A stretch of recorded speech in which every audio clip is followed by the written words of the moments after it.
Good morning, March 8th. We know that all things work together for good. Romans chapter 8, verse 28. When seemingly bad things happen to good people, it is a normal human response to ask why. We long to understand the apparent senselessness of accidents, suffering, failure, or persecution. Our faith can be shaken as we struggle to understand how a loving God could allow bad things to happen. In difficult times, we are privileged to have the blessed promise penned by the Apostle Paul, but authored in the heart of God. There is no hesitancy in Paul's assertion. His conviction is firm, born out of a lifetime of suffering and persecution. He declares that we know deep in our hearts that bad things do not need to be feared. We know this because our omnipotent God is at work behind the scenes, bringing good out of what seems bad for every person who claims allegiance to him.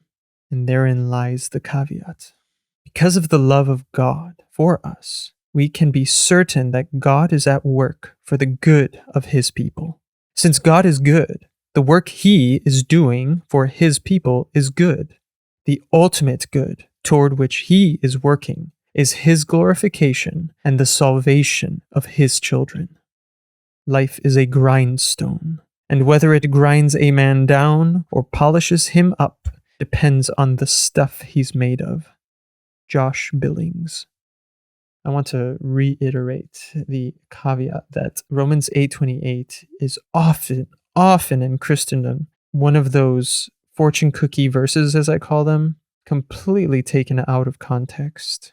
Let's read that whole verse, maybe a few verses before and after as well.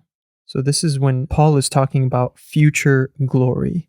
Now, mind you, this is one of the last letters Paul wrote, if not the last, and before he was beheaded, and he knew he was going to be executed.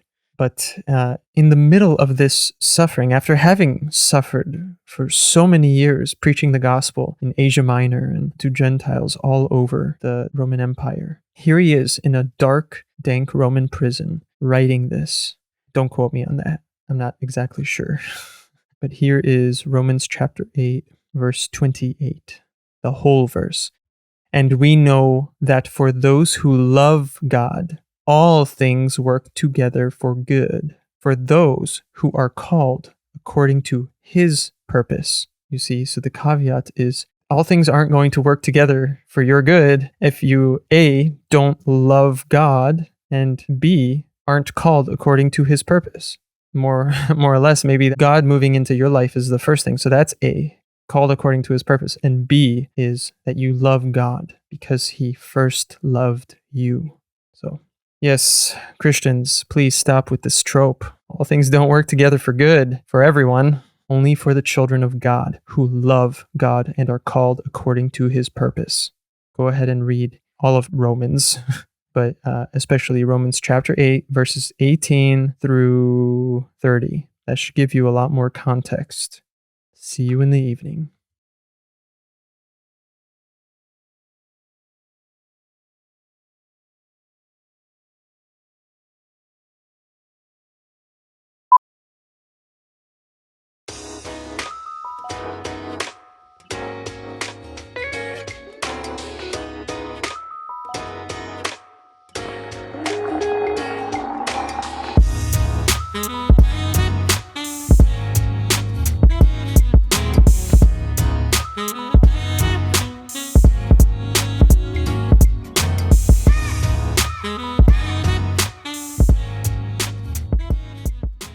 Good evening.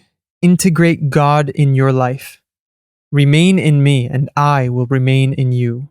No branch can bear fruit by itself. It must remain in the vine. John chapter 15, verse 4. It is said that many people call themselves Christians and perform many good deeds in his name, and yet forget the person who called them to know and serve him.